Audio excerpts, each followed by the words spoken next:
2장 5절에서 10절까지의 말씀입니다. 빌립보서 2장 5절에서 10절 같이 읽겠습니다. 너희 안에 이 마음을 품으라. 곧 그리스도 예수의 마음이니 그는 근본 하나님의 본체시나 하나님과 동등됨을 취할 것으로 여기지 아니하시고 오히려 자기를 비워 종의 형체를 가지사 사람들과 같이 되셨고 사람의 모양으로 나타나사 자기를 낮추시고 죽기까지 복종하셨으니 곧 십자가에 죽으심이라. 이러므로 하나님이 그를 지극히 높여 모든 이름 위에 뛰어난 이름을 주사 하늘에 있는 자들과 땅에 있는 자들과 땅 아래에 있는 자들로 모든 무릎을 예수의 이름에 꿇게 하시고. 아멘. 지난 시간에 우리는 그리스도의 사역을 비하와 승기, 비하는 예수 그리스도의 낮아지심을 한자로 표현할 때 비하라고 하죠. 예수 그리스도의 높아지심을 표현할 때 또 승귀라고 부릅니다. 그래서 그리스도의 사역을 흔히 낮아지심과 높아지심 이렇게 간단하게 묘사하는데 우리는 이 두 가지를 전통적으로 그리스도의 이중 상태라고 부른다고 하셨습니다. 그래서 지난주에는 특별히 낮아지심에 대해서만 주목했었죠. 낮아지심을 어떻게 전개되고 있습니까? 비천하게 탄생하신 것, 그리고 율법 아래 매여 사신 것, 율법 아래 복종하면서 사신 것, 그리고 이 세상에 인간들이 겪어야 할 모든 비참함을 다 겪으신 것, 그리고 십자가의 죽음을 당하신 것. 십자가의 죽음을 당하셨다고 가장 낮아지셨느냐? 아니죠. 마지막 단계가 있습니다. 그것은 바로 매장을 당하시고 심지어 지옥의 권세, 사망의 권세 아래까지 사흘간 묶여 있었던 것. 그것까지 내려가셨습니다. 이것이 낮아짐의 전개 과정이었습니다. 오늘은 승귀, 높아짐의 전개 과정을 살펴보도록 하겠습니다. 우리 같이 한번 소개의 문답 제28문 같이 한번 읽어보겠습니다. 그리스도의 높아지심의 내용은 무엇입니까? 답. 그리스도의 높아지심은 사흘 만에 죽은 자들 가운데서 다시 살아나신 것과 하늘에 오르신 것과 하나님 아버지 우편에 앉으신 것과 마지막 날에 세상을 심판하러 오시는 것입니다. 자, 높아지시는 과정에도 이 전개되는 과정이 차분차분 있습니다. 먼저 부활하고 다시 살아나시고 다음에 승천하시고 그리고 하나님 우편의 보좌에 앉으시고 그리고 마지막에 재림 때 심판하러 오시는 것입니다. 이 네 가지 과정이 있는데 여기서 두 가지는 이미 일어났고 부활과 승천은 이미 일어났고 2000년 전에 현재 예수님은 하나님 보좌 우편에 좌편에 앉아 계시고 보좌 우편에 앉아 계시고 그리고 마지막 때에 재림하실 것입니다. 이 네 가지 과정은 사실상 믿기 힘든 것이죠. 예수님이 낮아지신 것, 그래서 이 땅에서 십자가에서 못 박히셨다는 것, 그거는 조금 뼈다귀하게 보더라도 조금 있을만 하거든요. 그렇죠. 2000년 전에 십자가에 못 박힌 죄인이 있었겠지. 그리고 그가 남을 위해 죽었다는데, 그런 거 가정, 그런 삶 있을 수 있지. 안 믿는 사람도 낮아지심에 대해서는 그렇게 반감이 없는데, 이 높아지심에 대해서는 믿지 않는 사람들의 경우 지적인 반감이 심하죠. 왜냐하면 너무 신화적이니까. 죽었다가 다시 살아났다. 그것까지는 이해한다 치더라도 그러다가 하늘로 다시 올라갔다. 하늘에 앉아있다. 다시 온다. 이 모든 과정이 너무 신화적이고 그렇게 들리는 것이죠. 그래서 우리는 이 낮아지심의 과정을 믿는다면 높아짐의 과정도 당연히 믿어야 할 것, 오히려 이 높아지심의 진리가 높아지심의 진리가 기독교의 특징, 기독교의 특색을 결정짓는다는 것. 낮아짐의 과정은 남을 위해 희생하는 것, 사랑하는 것, 어느 종교에서나 다 가르치는 것이지만 높아짐의 과정에서 부활했다. 그리고 승천하시고 지금도 통치하고 계시고 다시 오실 것이다. 이것이야말로 우리 기독교 진리의 가장 특징 중에 특징이라는 것. 그래서 우리는 이것을 잘 알고 믿어야 할 줄 믿으시기 바랍니다. 자, 첫 번째, 그리스도의 부활. 부활의 사실성과 확실성을 우리는 믿어야 합니다. 부활이 사실이라는 것, 팩트라는 것, 우리 이 역사 시간 속에 일어났다는 것 믿으시기 바랍니다. 그래서 영이 십자가 위에서 영이 나가셨던, 그래서 사망과 동시에 영이 나가셨지만 다시 영이 돌아오고, 그리고 부활한 육체와 영이 다시 결합하였습니다. 그리고 사흘 동안 그 시신은 죽었지만 부패는 진행되지 않은 상태로 있었습니다. 그리고 부활한 육체, 예수님의 부활한 육체는 우리가 부활하면 어떻게 될지 그 본이 되시는데, 제자들이 부활하신 예수님을 보고 단박에 알아차리지 못했습니다. 그것은 곧 어떻다는 것입니까? 부활한 육체가 조금은 그 인상이라든가 그 모든 면에서 약간 계실 때보다는 다르다는 것을 보여주는 것이죠. 부활을 믿지 못해서 부활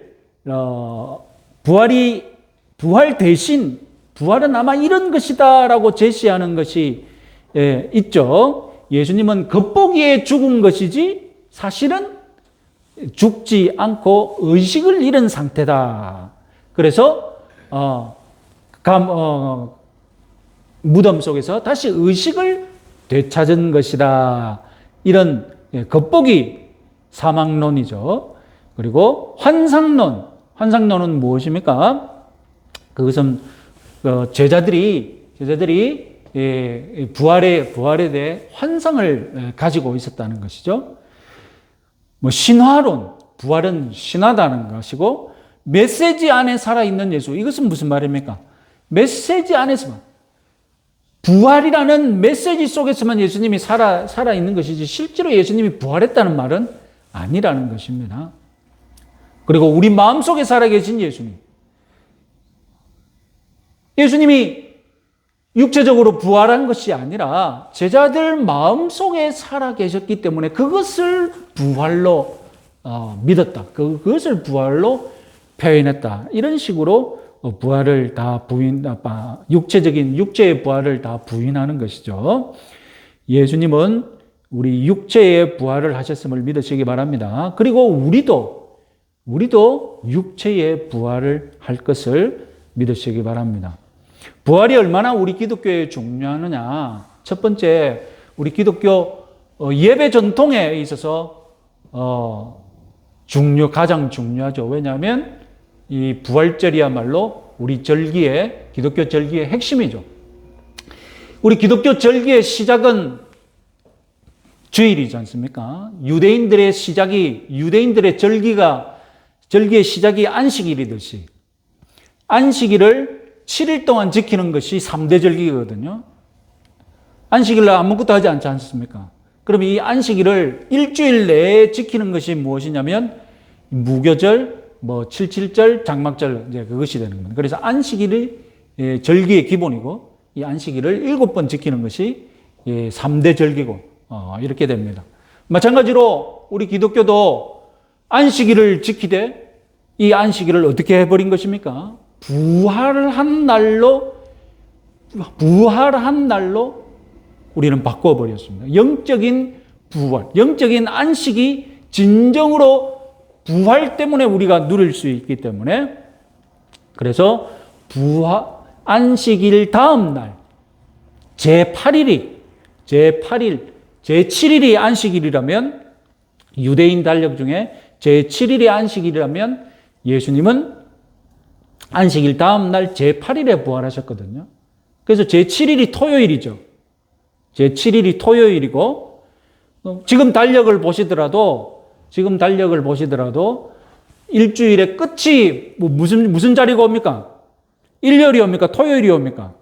토요일이 오시죠? 토요일이 오죠? 토요일이 7번째 날이니까요.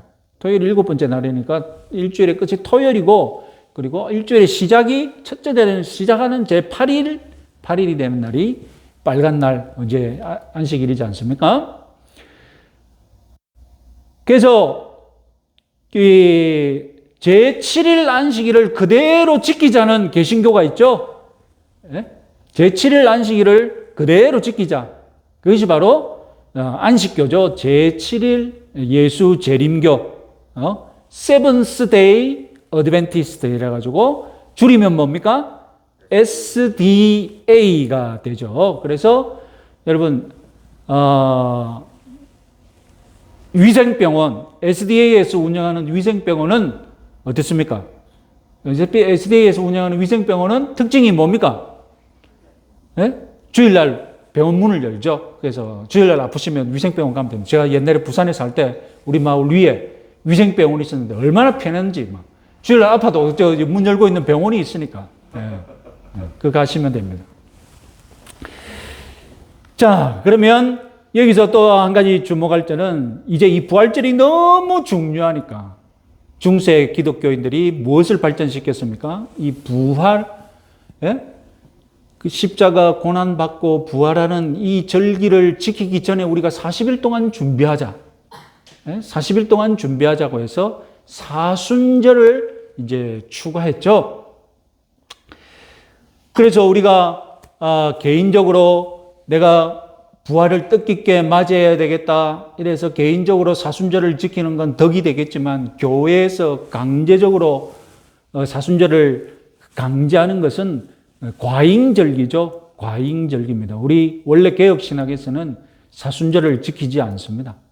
사순절은 개인적인 차원에서 얼마든지 권하겠지만 교회가 강제하는 그런 절기로서는 개혁적이지 않습니다. 소위 이제 우리 개혁주의 전통에서는 맞지 않습니다. 그래서 우리 교회에서는 사순절을 지키지 않습니다. 사순절 동안 이제 고기를 못 먹고 고기를 금하니까 사순절 들어가기 직전에 뭐 합니까? 40일 동안 고기 금식을 해야 되니까 사순절 들어가기 직전에 뭐 하겠습니까? 40일 들어가기 직전에 일주일 동안 카니발 뭐 하는 날입니까? 카니발 뭐 하자는 겁니까?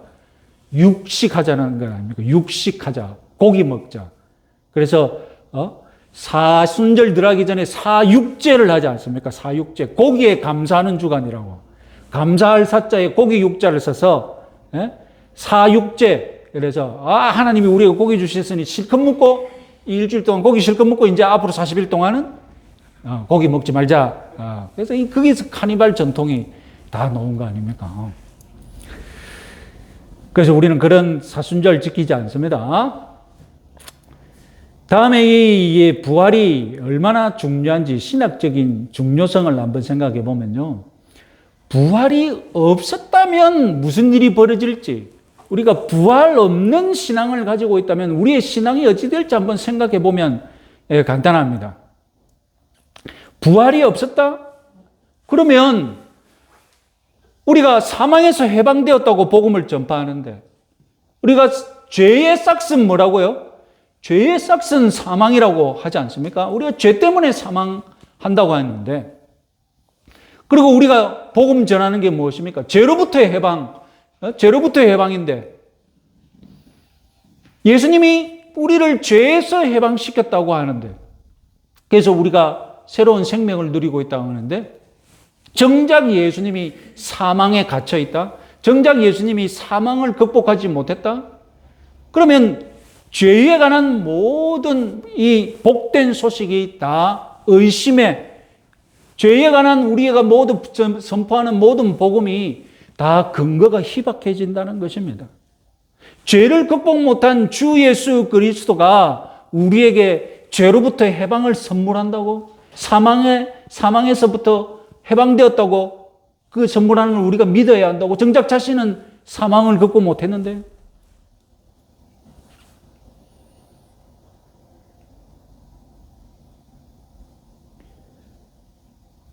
부활이 예수 그리스도 자신에게 또 얼마나 중요한가. 기독론적인 중요성이 있는데 그것이 바로 하나님의 아들됨을 입증했다는 것입니다. 예수님이 살아생전에 하나님의 아들 되심을 기적을 통하여서 내가 하나님의 아들이라고 입증했지만 정작 죽어버렸다. 모든 사람이 다 죽는데 예수님도 죽어서 아직 썩어서 없어져 버렸다. 그러면 예수님은 인간 이상 아닌 거예요. 그렇잖아요. 죽어서 썩어 없어지는 것이 인생입니다. 예수님도 죽어서 썩어 없어졌다. 그러면 인간이지 하나님이 아닌 거예요.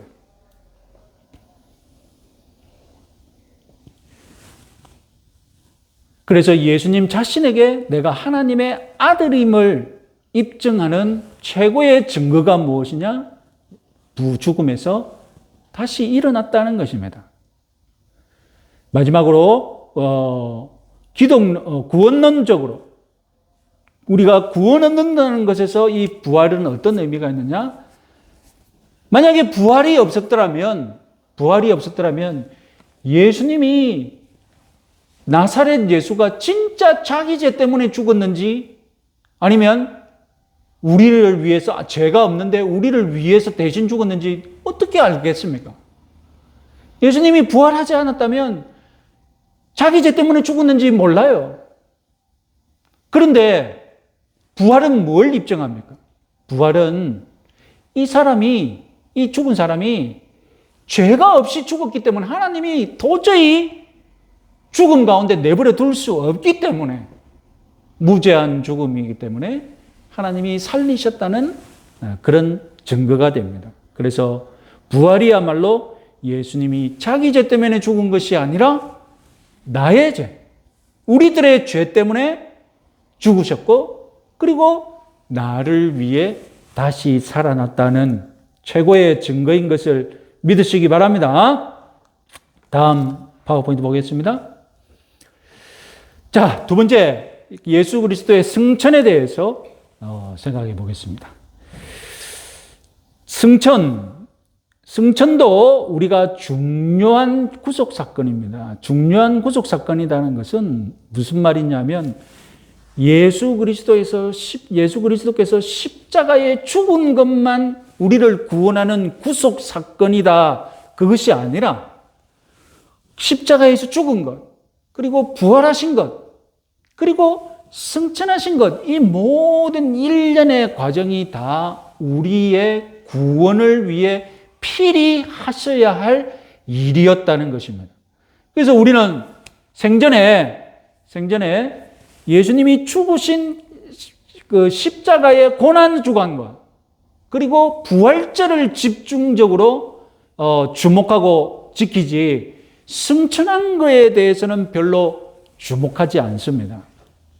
그러나 승천한 것도 죽으심과 동일한 가치를 가진 귀한 과정임을 믿으셔야 합니다. 왜 부활하셨겠습니까? 우리 입장에서 예수님의 부활은 우리를 위한 부활이지만 예수님도 예수님 이 둘 사이의 관계에 있어서 부활이 필요했거든요. 그것은 바로 왜 부활했느냐? 그건 다름 아니라 하나님의 아들로서 아버지께 돌아가기 위해 부활하신 것이죠. 예수님이 이 땅에 오셨습니다. 오셨을 때 사명을 안고 오셨습니다. 아버지가 보내셨습니다. 그러면 사명을 다 했다면 예수님이 십자가에서 다 이루셨다고 했는데 사명을 다 이뤘다면 이제 남은 절차는 무엇입니까? 돌아가야죠. 사명을 완수했으니 사명을 다한 사람은 사명을 다한 사람은 사명을 맡긴 사람에게 돌아가야죠. 우리 어릴 때 부모님이 노란 주전자 주면서 막걸리 받아오라고. 막걸리 받아오라고 또 조그만 돈 지어주고 그러면 그 노란 막걸리 들고 어디 갑니까? 막걸리 파는 집에 갑니다. 딸랑 들고 갑니다. 그게 심부름이에요. 그게 아버지가 맡긴 사명이에요. 그죠? 막걸리 받고 사명을 완수하면 어떻게 해야 됩니까? 아버지께로 가야지. 근데 아버지께로 안 가는 경우가 있어. 아버지께로 안 가는 경우는 언제겠습니까? 네? 아버지께로 안 가는 경우는 어느 겁니까? 네? 사고가 난 거예요. 돈을 딴 데 썼거나, 돈을 딴 데 썼거나, 그리고 막걸리를 엎질렀거나. 최악은 무엇입니까? 최악은 자기가 다 마셔버리고. 예수님이 안 돌아가요. 예수님이 안 돌아가요. 그럼 뭘 말하는 겁니까? 예수님이 사명을 완수하지 못했다는 거예요. 예수님이 자기 오신 곳에 아버지가 사명을 맡기셔서 이 땅에 왔는데 예수님은 사명자인데 안 돌아가고 계속 있어. 그럼 뭐가 있다는 겁니까? 아직 할 일이 있다는 것 아닙니까? 다 이루셨다. 자신했으면 돌아가야죠. 아버지께로. 사명 다 하나님 막걸리 들고 돌아가듯이 아버지께로 가듯이 당당하게 돌아가야죠. 그래서 십자가에서 죽으신 일은 사명을 완수한 일이니 이제 예수님이 밟아야 할 다른 일은 무엇입니까? 아버지께로 돌아가는 일입니다. 그래서 승천은 중요한 것입니다. 자, 승천에 대해서 대교리 문답이 복잡하게 가르치고 있는데 딱 몇 가지 단어만 제가 주목해 보겠습니다. 본성을 가지고 우리의 머리로서 보이게 올라가셨다라고 말합니다. 여기서 본성은 인간 본성입니다. 우리 예수님이 부활하실 때 예수님이 가지고 있는 몸은 인성을 가진 부활한 몸입니다. 인성을 가진 부활한 몸이에요. 그래서 이 몸을 그대로 가지고 올라가셨다는 것입니다. 그래서 예수님은 하나님으로서만이 아니라 또한 여전히 인간의 몸을 가지고 인간으로서 하나님일 뿐만 아니라 여전히 인간으로서 하늘로 올라가셨다는 것입니다. 그리고 우리의 머리로서, 우리의 대표자로서, 여러분, 사람의 대표자는 누가 되어야 되겠습니까? 사람의 대표자는 사람이 되어야죠. 하나님 편과 사람 편의 중보자로 활동하려면 하나님 사정도 밟고, 그리고 인간의 사정도 밟아야 되지 않겠습니까? 그래서 하나님과 사람 사이의 중보자는 하나님이며 또한 인간이지 않습니까? 예수님은 우리의 영원한 중보자가 되기 위해서 무엇을 가지고 계셔야 됩니까? 영원한 인성을 가지고 계셔야 됩니다. 그래야 우리의 인간의 대표자고 인간을 중재할 수 있는 자격이 있는 것이죠.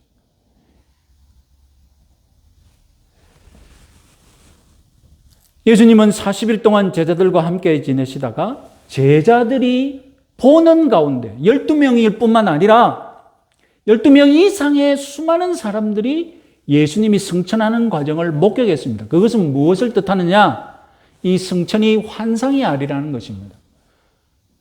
승천의 전설은 만들어낸 것이 아니라 수많은 맨정신을 가진 목격자가 있었다는 것입니다.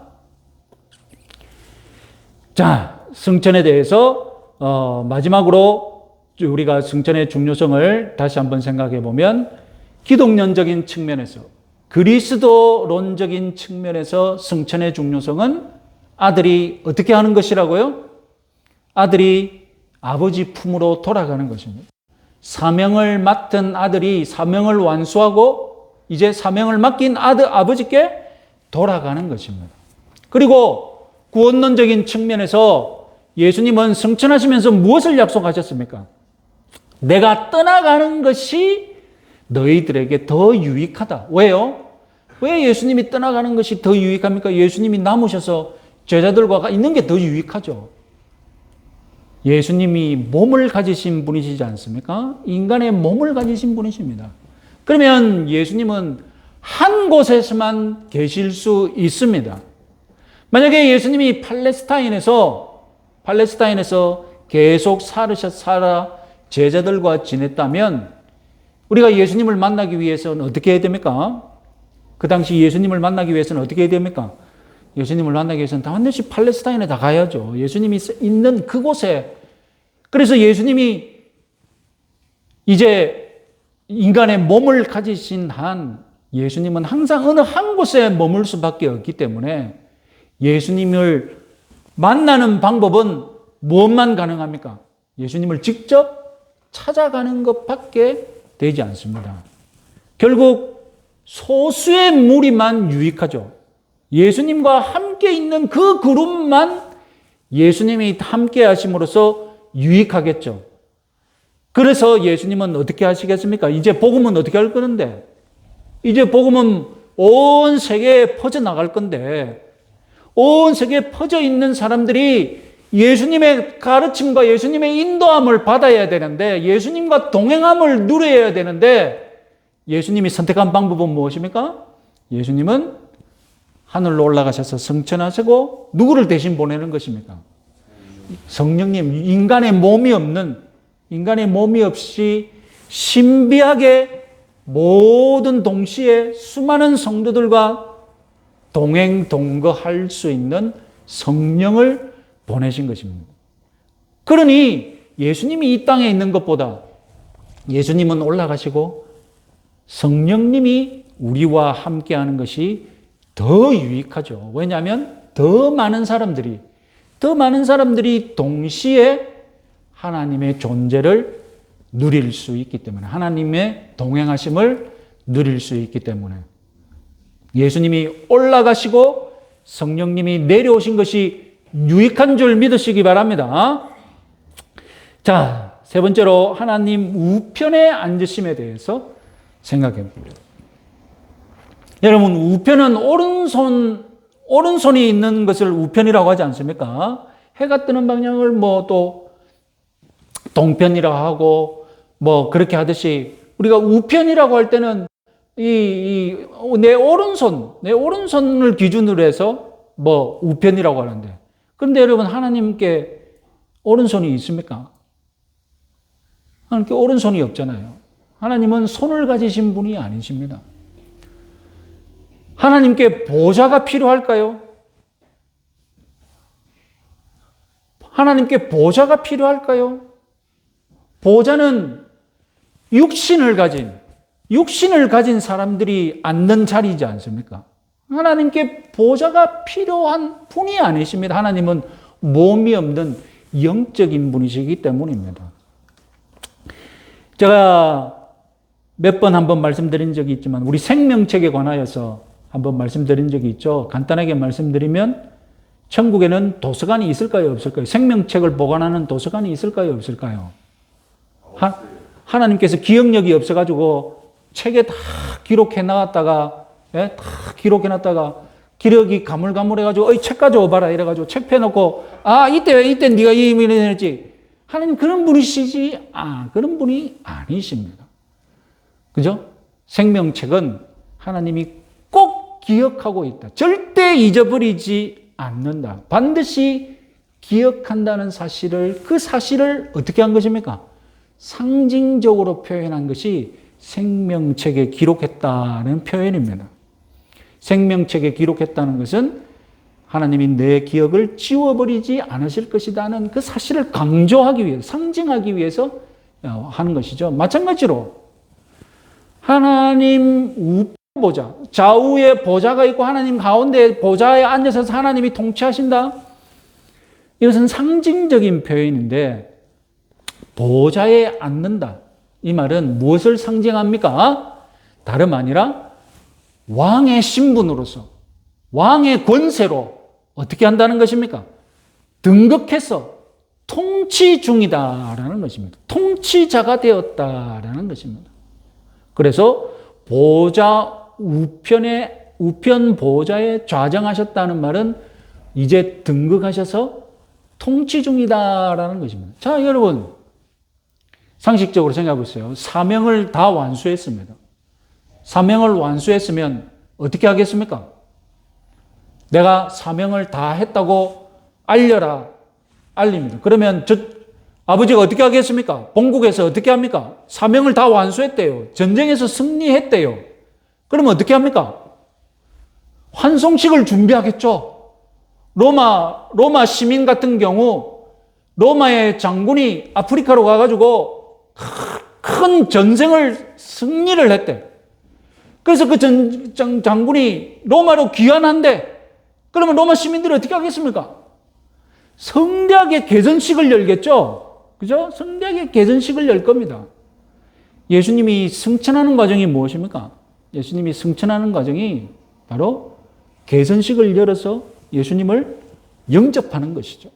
예수님을 영접하는 거예요. 아버지께서 영접해 주시는 거예요. 잘했다고. 그러면 잘했으니 이제 남은 건 뭡니까? 남은 건 시상을 내야죠.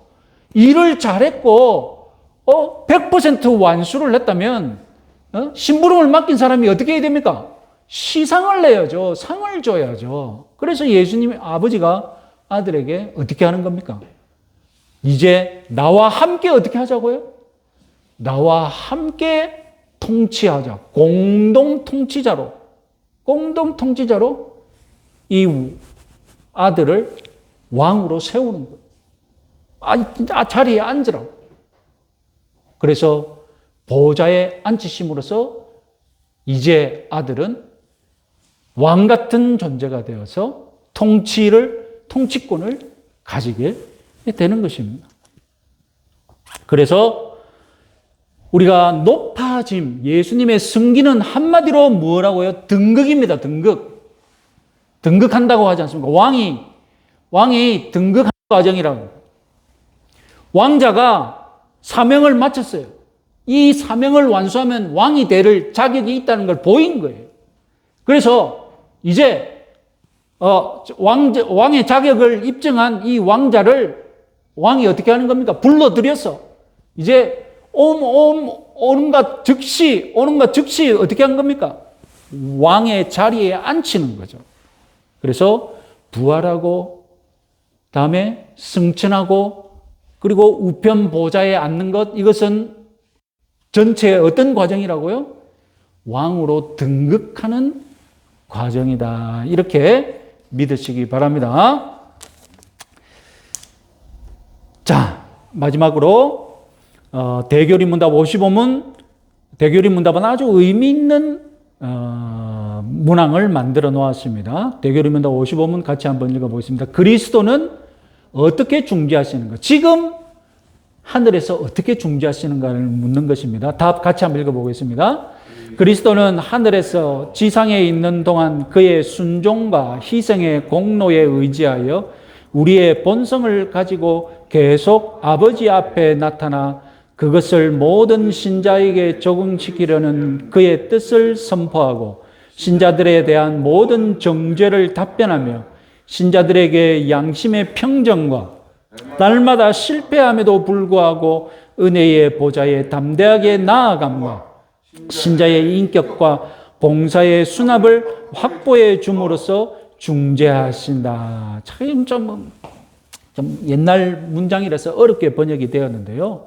자, 다시 하는 몇 가지 단어를 주목해 보겠습니다. 자, 다음 파워포인트 몇 가지 주목해 보면요.